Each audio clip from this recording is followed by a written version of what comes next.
बहुत नेक आदमी, और उस नेक आदमी के ऊपर उसके इलाके की एक औरत फिदा हो गई।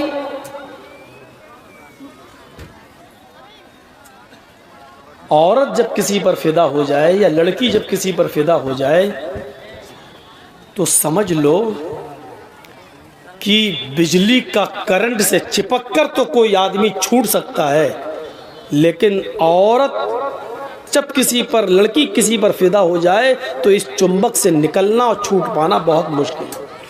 वो किसी भी हद तक जा सकती है। इसलिए कोशिश करो आप कि दूर ही रखा जाए, और जब वो मीठी मीठी बातें करे तो आप उससे सख्ती से बातें करें, उसके दिल में अपनी जगह बनाने की कोशिश ना करें, क्योंकि अगर उसके दिल में जगह बन गई तो बिजली के करंट से तो बच सकते हो, लेकिन औरत के करंट से नहीं। मशवरा दे रहा हूं आपको, हंसिएगा नहीं। वो तो मुझे मालूम है कि यहाँ से जाने के बाद फिर वही मोबाइल मुंह में लगा के करोगे, आई लव यू डार्लिंग, कैसी हो, वो तो करोगे, वो हमें मालूम है। ये हंसने की बात नहीं, मैं जानता हूं ये करना है तुम्हें। जमाना आज, हमारा मुआशरा आज इस बुराई में मुलव्वस हो चुका है,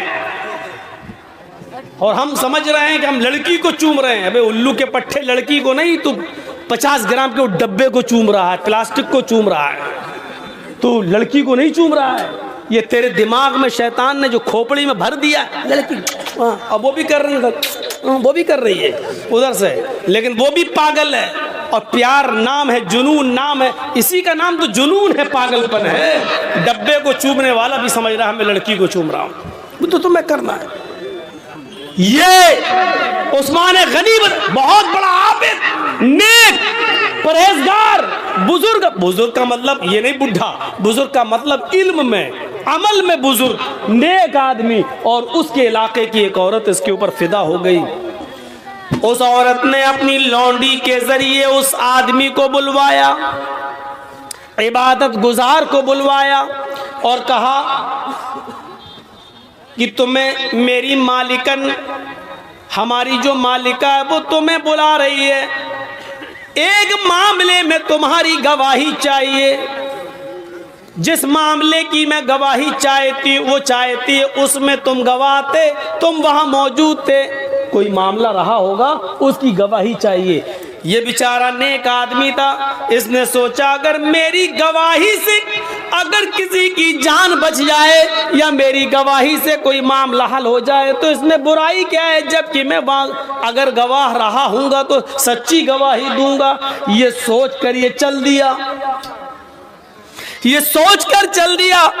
जैसी उस औरत का घर आया, लौंडी ने दरवाजा खोला, ये दरवाजे में घुस गया।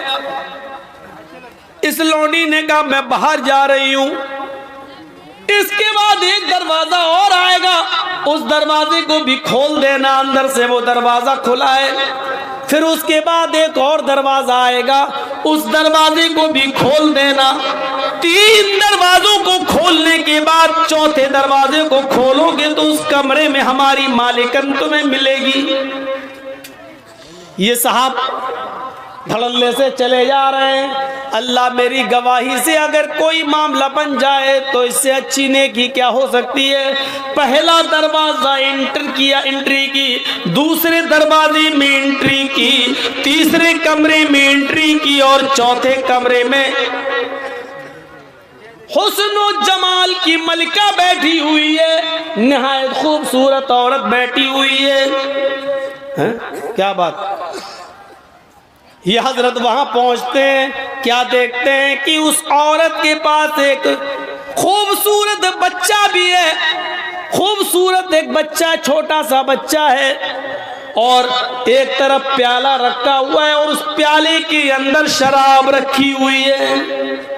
नौजवानों सुनो सुनो, इस खूबसूरत औरत ने इस नेक इबादत गुजार आदमी से कहा मैंने तुम्हें किसी गवाही के लिए नहीं बुलाया है, मैंने तुम्हें सिर्फ इसलिए बुलाया है कि तुम मेरे साथ इस कमरे के अंदर चलो और मेरे साथ जिना करो, मेरे साथ वो काम करो जो एक मर्द अपनी बीवी के साथ करता है। तुम्हें मेरे जिस्म से खेलना है, आओ मैं तुम्हें लिफ्ट देती हूँ, मैं तुम्हें उस कमरे में ले चलती हूँ। इस बुजुर्ग ने कहा अल्लाह से डरो, ये तुम क्या हरकत लेकर बैठ गई हो, क्या कारनामा अंजाम देने जा रही हो। उस औरत ने कहा आए बुजुर्ग, आए मोहतरम, आए इबादत गुजार, तुम यहां से जा नहीं सकते हो,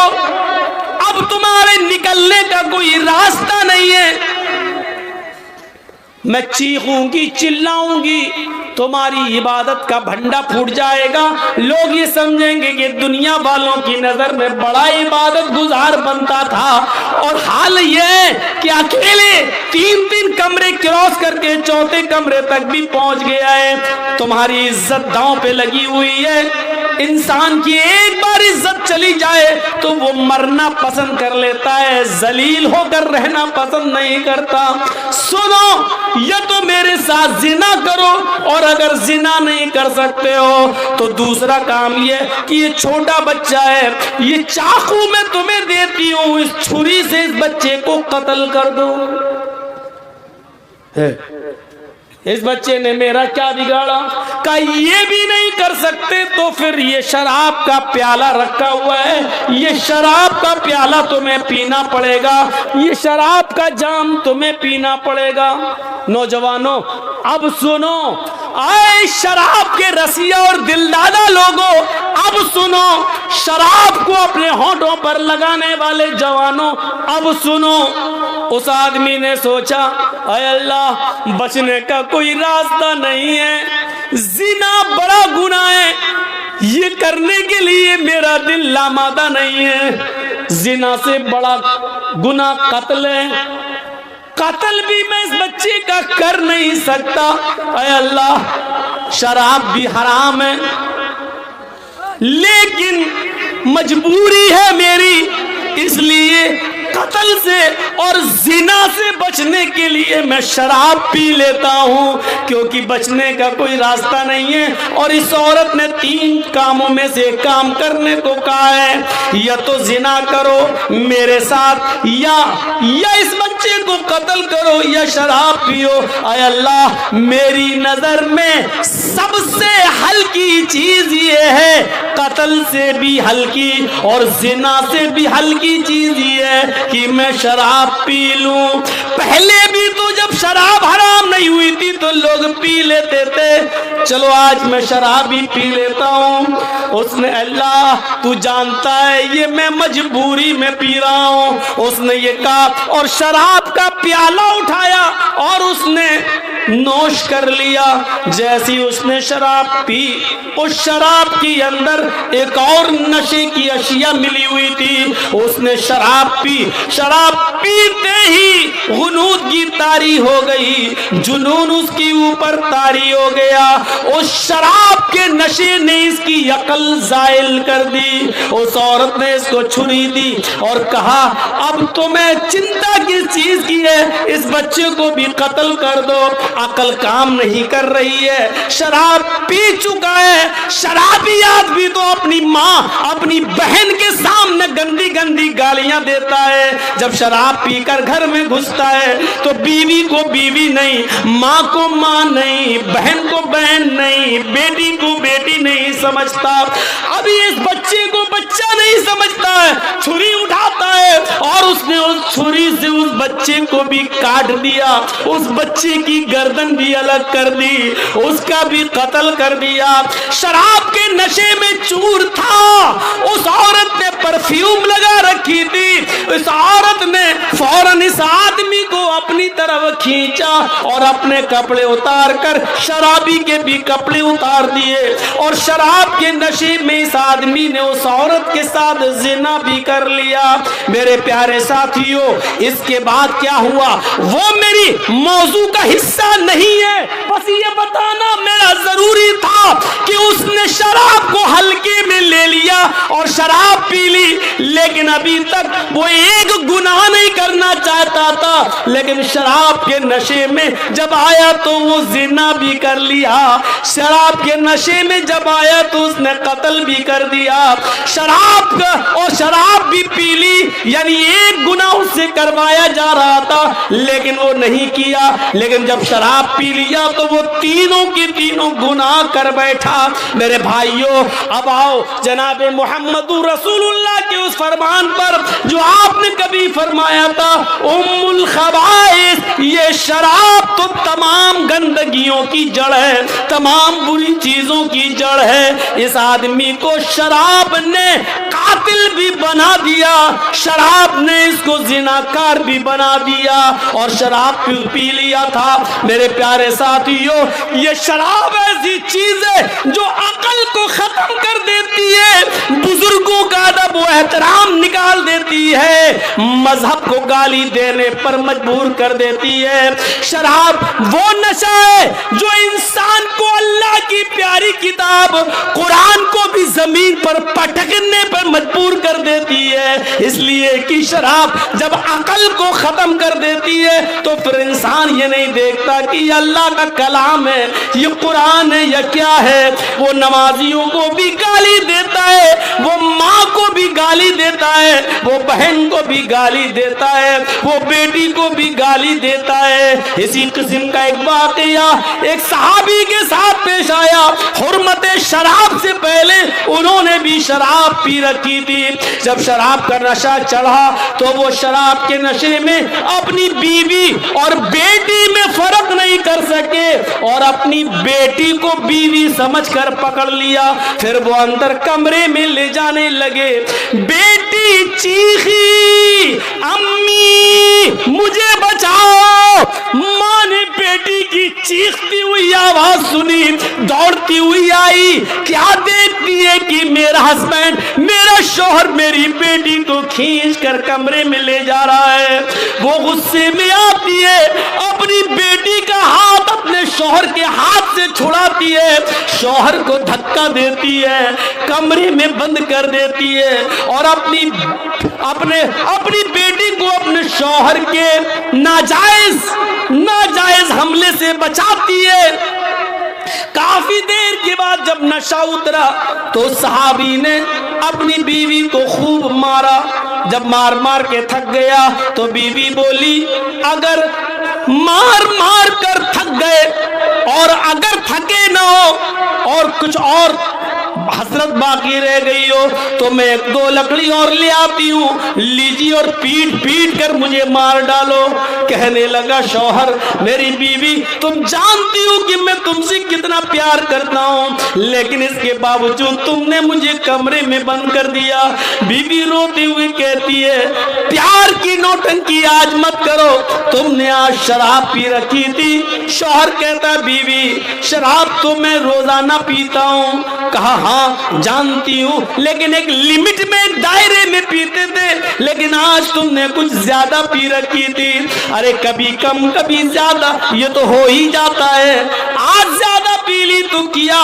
बीवी कहती है, नहीं आज कुछ ज्यादा ही पी ली, इतनी पी ली कि बीवी और बेटी में फर्क नहीं कर सके। मेरे शौहर अपनी बेटी के मासूम चेहरे की तरफ देखूं, उसकी चीख, उसकी पुकार अगर मेरे कानों तक न जाती तो आप उसकी इज्जत से खेल चुके होते, आप उसकी इज्जत से खिलवाड़ कर चुके होते, अपने हाथों से अपनी बेटी की इज्जत लूट चुके होते। क्या कह रही हो मेरी बीवी? हाँ, नजर आसमान पर गई। आय अल्लाह, ये दिन सुनने से पहले तूने मुझे उठा क्यों न लिया? ये दिन, ये जुमला सुनने से पहले ये जमीन क्यों नहीं फट गई? मैं जमीन के अंदर क्यों नहीं समा गया? आय अल्लाह, अब कौन सा चेहरा लेकर मैं अपनी बेटी के सामने जाऊं? कौन सी शक्ल लेकर मैं अपनी बेटी के सामने आऊं? आय अल्लाह, काश ये जमीन फट जाती, मैं जमीन के अंदर चला जाता, लेकिन आज मैं वो कसम खाता हूं और आज मैं इकरार करता हूं। आय अल्लाह, तू गवाह रहना, तू गवाह रहना, आए मेरी बीवी मेरी गवाही पर तू भी गवाह रहना। आए अल्लाह आज के बाद कसम खाता हूं मैं तेरे इज्जत और जलाल की, तेरी किबरियाई की, आज के बाद मैं शराब को हाथ नहीं लगाऊंगा, कभी जिंदगी में शराब नहीं पीऊंगा। जब हराम नहीं हुई तो एक नुकसान देखा, बेटी का हाथ पकड़ा, अकल खत्म हो गई, बीवी बेटी को बीवी समझ लिया। एक मर्तबा ऐसा हुआ और शराब अभी हराम नहीं हुई, लेकिन फिर भी उस सहाबी ने हमेशा जिंदगी भर शराब को छोड़ने की कसम खा ली और अल्लाह की कसम खा के कहा कि मैं आज के बाद शराब को हाथ नहीं लगाऊंगा। नौजवानों, जब शराब हराम नहीं हुई तो लोग कसम खा लिया करते थे कि अब शराब को हाथ नहीं लगाऊंगा। आज तुम कैसे पी लेते हो, तुम्हारे ज़मीर कैसे गवारा कर लेते हैं, तुम्हारा दिल कैसे तस्लीम कर लेता है, तुम्हारा दिल इसको कैसे कबूल कर लेता है, तुम्हारी जबान शराब के कतरे को कैसे उसका जायका चख लेती है। तुम्हें नामूसे रिसालत का जरा भी ख्याल नहीं आता। शराब पीते वक्त तुम्हें इन्नमल खमरू वल मैसिरु वाली आयत याद नहीं आती है। शराब पीते वक्त तुम्हें सहाबी का वाकया याद नहीं आता है। शराब पीते वक्त तुम्हें हुर्मत शराब की आयतें तुम्हारे जहन से कैसे निकल जाती हैं।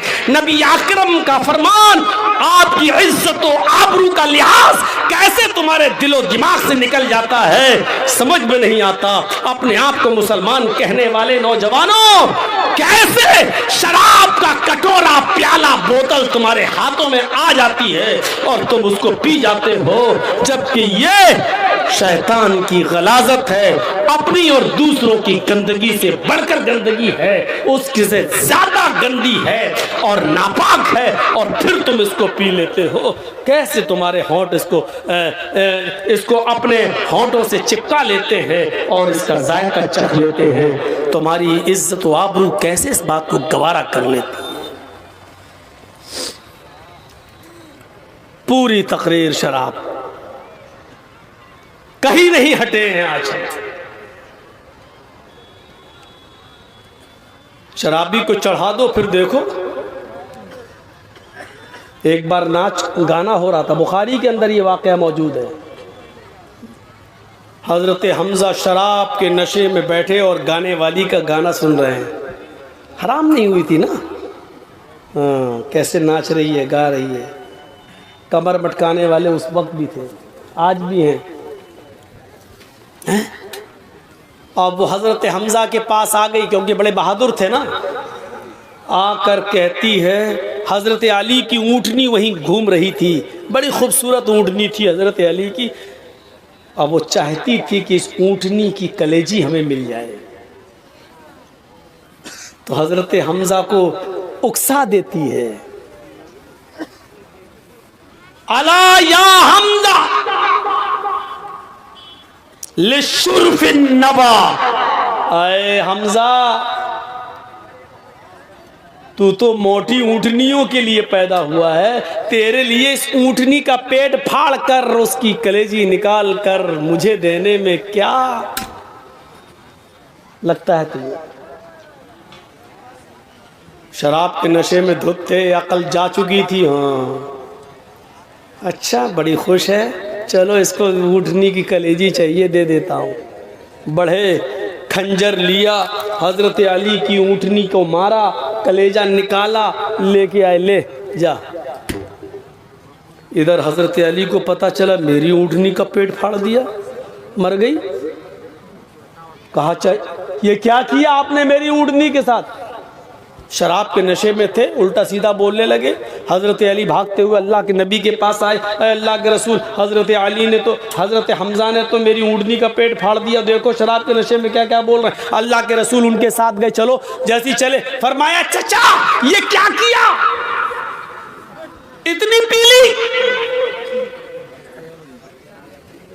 फर्क नहीं कर पाए ये ऊँटनी किसकी है। एक नाचने और गाने वाली को आपने हजरत अली का ऊँट फाड़ कर, ऊँटनी फाड़ कर उसका कलेजा दे दिया। हजरत हमजा का दिमाग काम नहीं कर रहा था शराब के नशे में। कहते हैं सब मेरे बाप के गुलाम हो, भागो यहाँ से। अल्लाह के रसूल ने कहा अली, इस वक्त इनका दिमाग काम नहीं कर रहा है और दीवार पर सर फोड़ने से अपना ही सर फूटेगा। बेहतर यह है कि इस वक्त इनके मुंह न लगा जाए, क्योंकि इस वक्त इनके मुंह लगने से अपनी बेइज्जती कराना है। जब ये होश में आएंगे तब इनसे बात की जाएगी। इस पूरे वाक़े से क्या पता चला? शराबी तारीफ पसंद हो जाता है, उसको चढ़ा दो तो किसी को कत्ल भी कर सकता है, किसी का माल भी चुरा सकता है, डाका भी डाल सकता है। और दूसरी चीज़ ये पता चली कि शराब के नशे में इंसान बड़े से बड़े इंसान की कदर व कीमत को भूल जाता है। जैसे कि हज़रत हमज़ा ने अल्लाह के रसूल सल्लल्लाहु अलैहि वसल्लम को कह दिया, जाओ तुम सब मेरे बाप के ग़ुलाम हो। बड़े से बड़ी हस्ती भी उसकी नज़र में कुछ नहीं होती। और नौजवानों, दिल चाहता है तुम उठ के जा रहे हो, सर्दियों की सख्त रातें हैं, हमें मालूम है। जनवरी का महीना बिहार और बंगाल में प्रोग्राम का महीना नहीं है, मैं जानता हूँ, लेकिन आप लोगों की हिम्मत को दाद देता हूँ कि आपने इतनी सर्दी में भी प्रोग्राम कराया। लेकिन जी चाहता है कि एक वाकया आपके सामने सुनाऊं। सुनो, आप जहां जाना चाहें शौक से जाएं, लेकिन एक रिक्वेस्ट है, इस वाक़े को जरूर सुन लें। इस वाक़े को हाफिज अहमद इब्न हजर अल अस्क़लानी ने अपनी मशहूर और मायानाज़ किताब अल इसाबा फी तमीज़ सहाबा के अंदर नकल किया है। इस वाक़े को सुनने के बाद आपको महसूस होगा कि शराब पीने वाले की इज्जत क्या है, शराब पीने वाला कितना मनहूस है, शराब पीने वाले के लिए अल्लाह के नबी के सहाबा ने उसके लिए क्या हद मुतय्यन की है। इस वाक़े से आपको अंदाज़ा लग जाएगा। इस वाक़े को सुनिए। अल्लाह के नबी ने जब शराब की हुर्मत का ऐलान कर दिया, उसके बाद आप 4-5 साल मदीने में रहे, शराब हराम हो गई। 4-5 साल मदीने में रहे, अल्लाह के नबी इस दुनिया से चल बसे। अब सुनिए, अल्लाह के नबी के इंतकाल के बाद कौन खलीफा बना?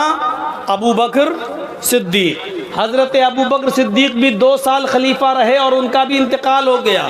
अब खलीफा कौन बना? हज़रत उमर फारूक।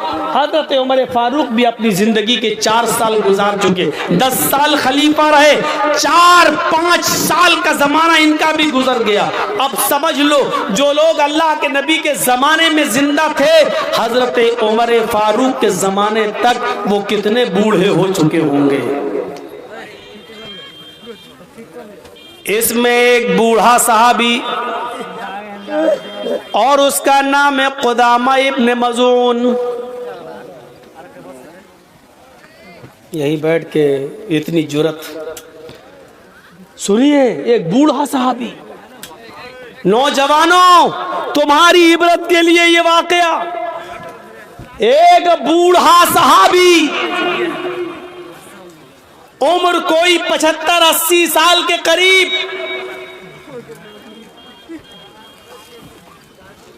50 बीमारी में मुलव्वस हो चुके हैं।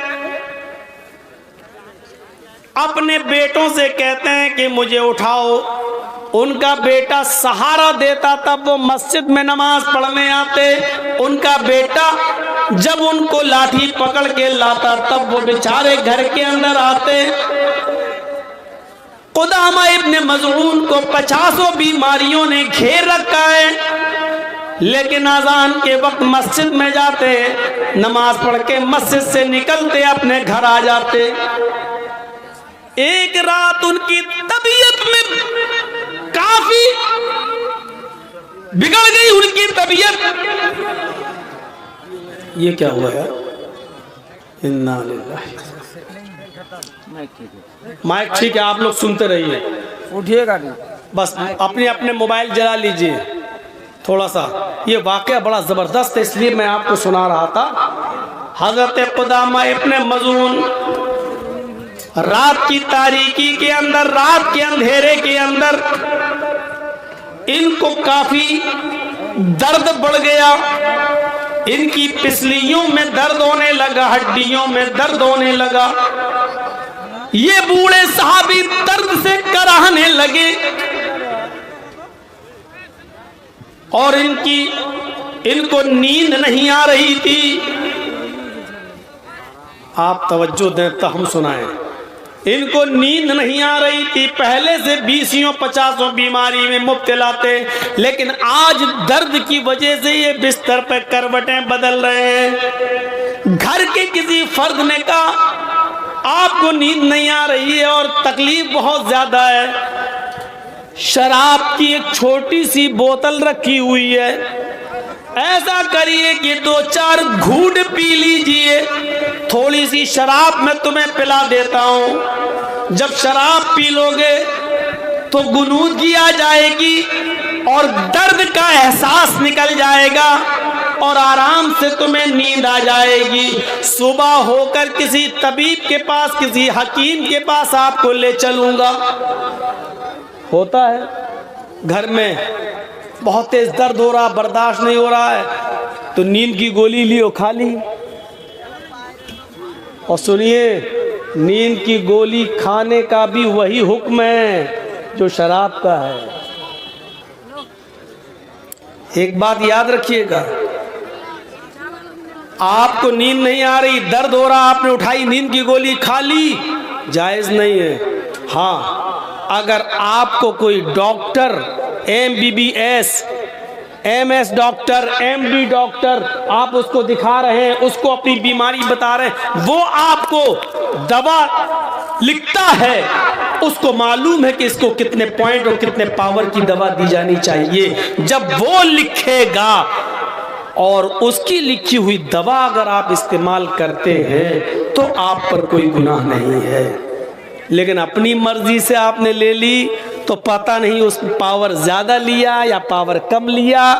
आपको तो नींद चाहिए, दर्द है, आपको चाहिए था 0.25, आपने ले ली 0.5। आपको चाहिए था चौथाई डोज, आपने ले लिया आधा डोज। आपको चाहिए था 4 आने भर, आपने ले लिया 1 डोज, 1 रुपए भर। ये शराब के हुक्म में दाखिल है, शराब के हुक्म में। सुनिए, कुदामा इब्ने मज़ून को किसी ने मशवरा दिया, उन्होंने कहा ठीक है, लाओ नींद तो आ जाएगी आराम से, और वैसे भी मजबूरी है, मैं तो बीमार हूँ और नींद नहीं आ रही है। उन्होंने थोड़ी सी शराब पी ली।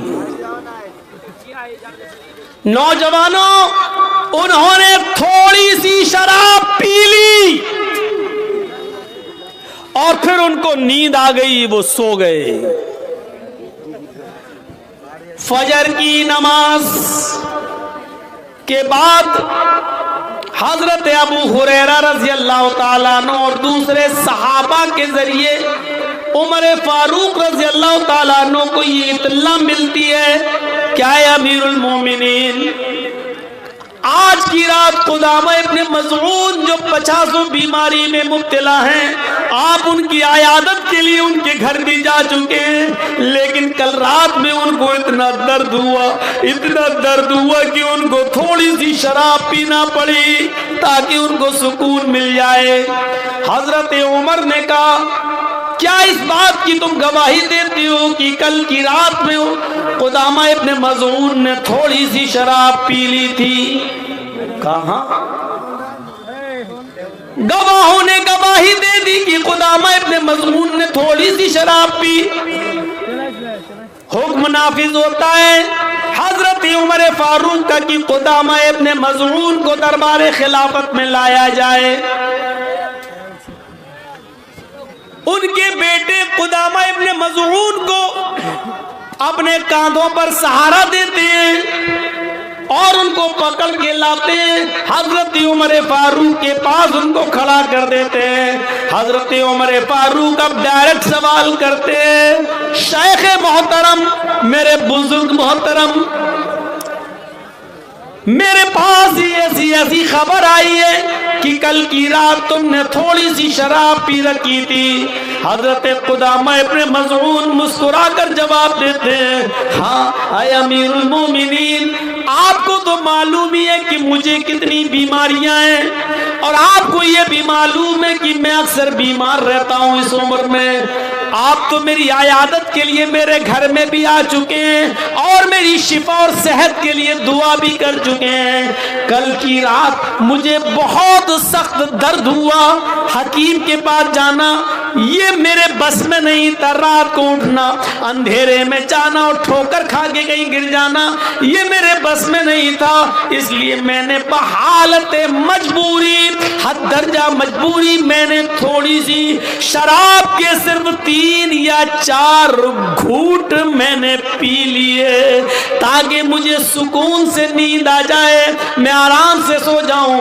अमीरुल मोमिनीन, मैं शराबी नहीं हूं, बस रात में सुकून के साथ सोने के लिए मैंने थोड़ी सी शराब पी ली। हजरत उमर फारूक की आंखों में आंसू आ गए और रोते हुए कहते हैं, कुदामा इब्न मज़ऊन, अफसोस है कि तुमने मेरे सामने भी सच्चाई का एतराफ कर लिया और हमारे सामने हद नाफिज करने के अलावा कोई चारेकार नहीं है। आए कुदामा इब्न मज़ऊन, हमारे और तुम्हारे नबी जनाबी मोहम्मद रसूलुल्लाह ने शराब का एक घूंट ही क्यों न किसी ने पिया हो, उस पर 40 दुर्रे, 40 कोड़े मारने की हद जारी की है। लिहाजा आए कुदामा इब्न मज़ऊन, मुझे तुम्हारे ऊपर 40 कोड़े मारना पड़ेंगे, 40 कोड़ों की सजा तुम्हें देना पड़ेगी।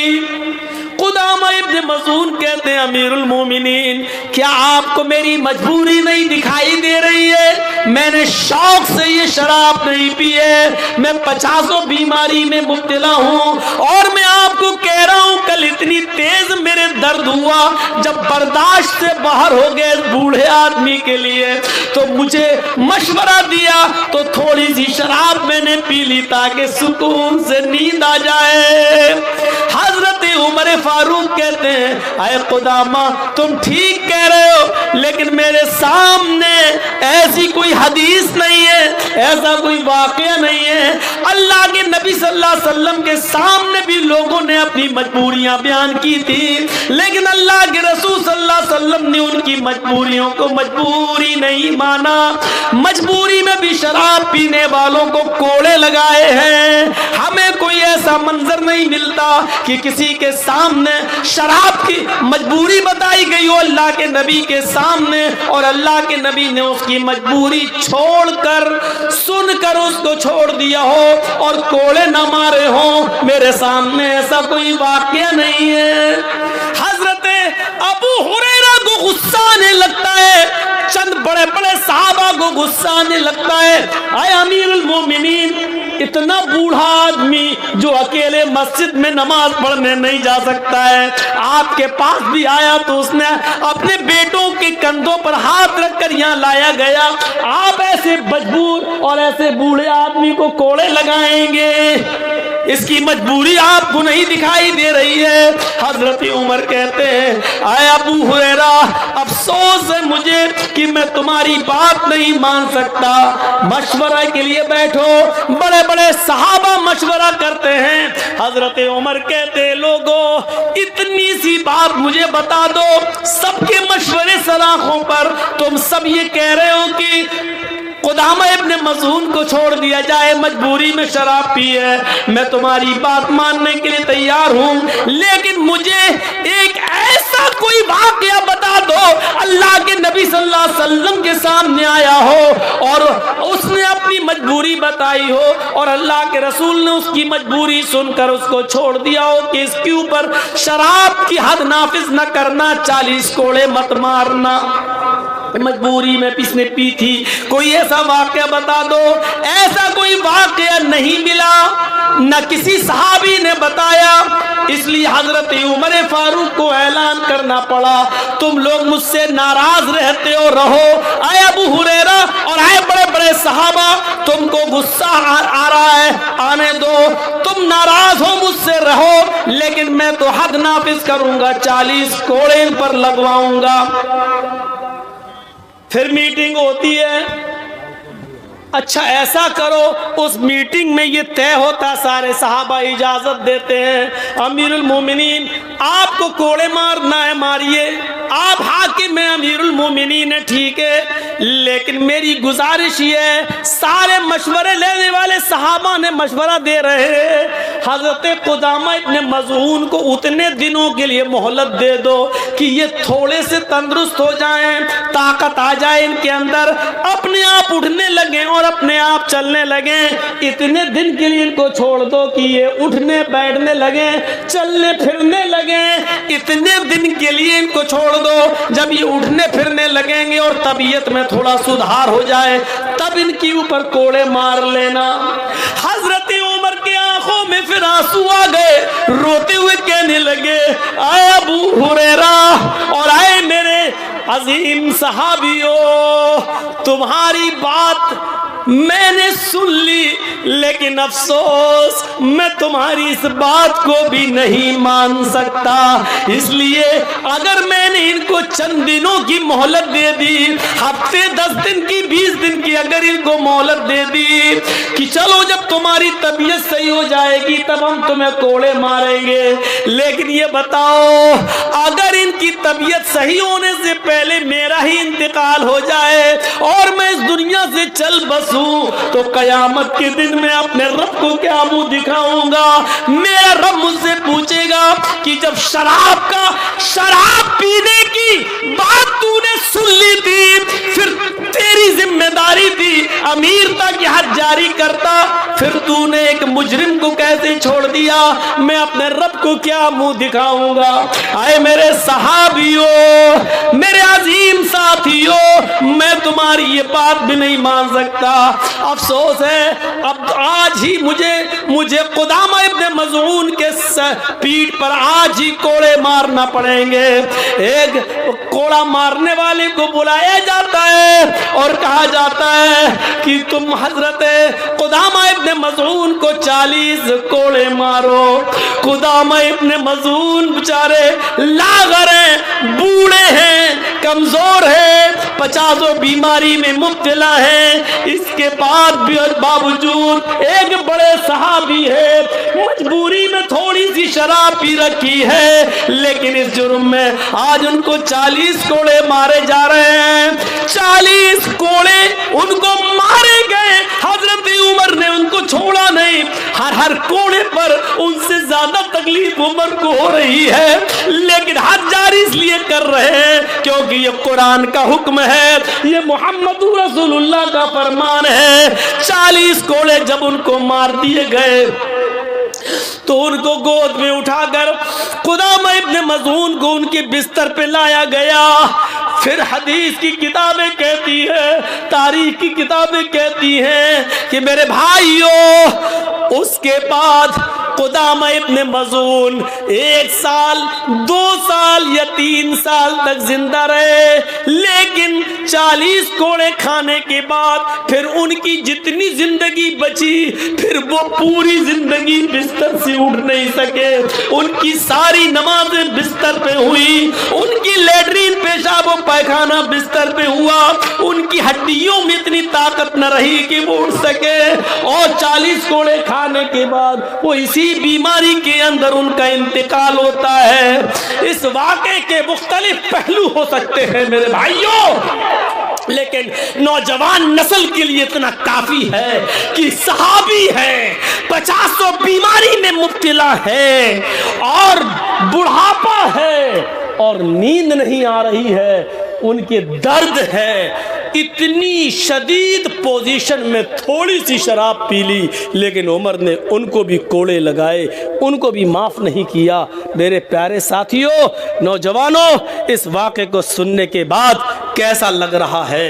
क्या हम अब भी शराब पिएंगे? क्या शराब हमारे हलक के नीचे उतरेगी? खुदा मैं अपने मसून को उमर ने कोड़े लगाए, उनको गोद में उठा के बिस्तर पे लाया गया, फिर जिंदगी भर वो बिस्तर से उठ नहीं सके।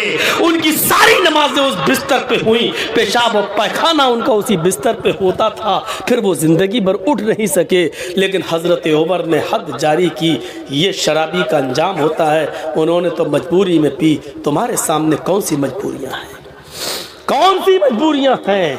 अल्लाह के रसूल ने कभी कहा था इन्ना बनी इसराइल तफ्तरिकु अला सिंतैनी व सबईना मिल्लतन।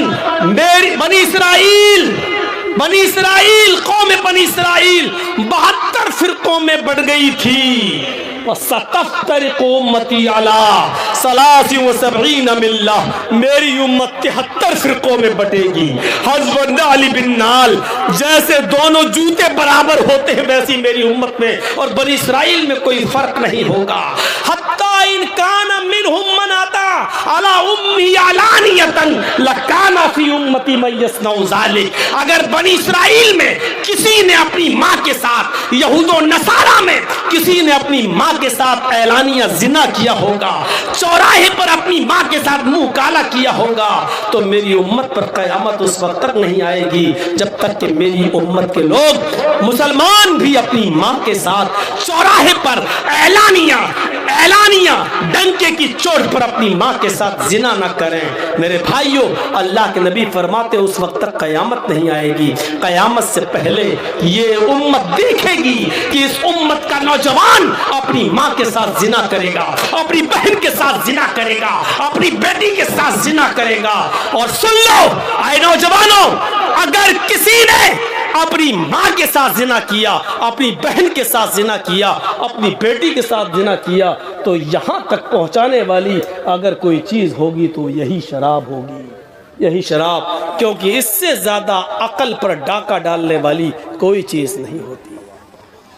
अगर चाहते हो कि मेरे हाथों से मेरी माँ की इज्जत व आबरू बची रहे, चाहते हो कि मेरे हाथों से मेरी बहन और मेरी बेटी की इज्जत व आबरू बची रहे, तो आज से यहाँ से उठो तो कसम खाकर उठो कि आज के बाद मैं शराब को कभी हाथ नहीं लगाऊंगा।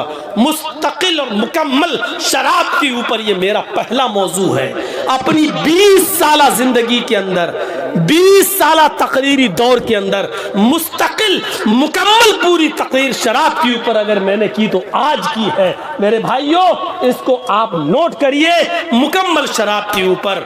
और अब मेरी घड़ी में 50 हो चुके हैं, मुझे 2 बजे निकलना ही था। 10 मिनट के लिए मैं यहाँ बैठा हुआ हूँ सिर्फ इस इदारे के खातिर जो लॉकडाउन में बंद रहा है। मेरे भाइयों, इस मदरसे के खातिर जिनका असातिज़ा की तनख्वाहें बाकी हैं, अगर आप चाहते हैं कि उलमा बाकी रहें, तलबा आलिम बनकर निकलें, तो आप मुझसे कितनी मोहब्बत करते हैं ये मुझे देखना है।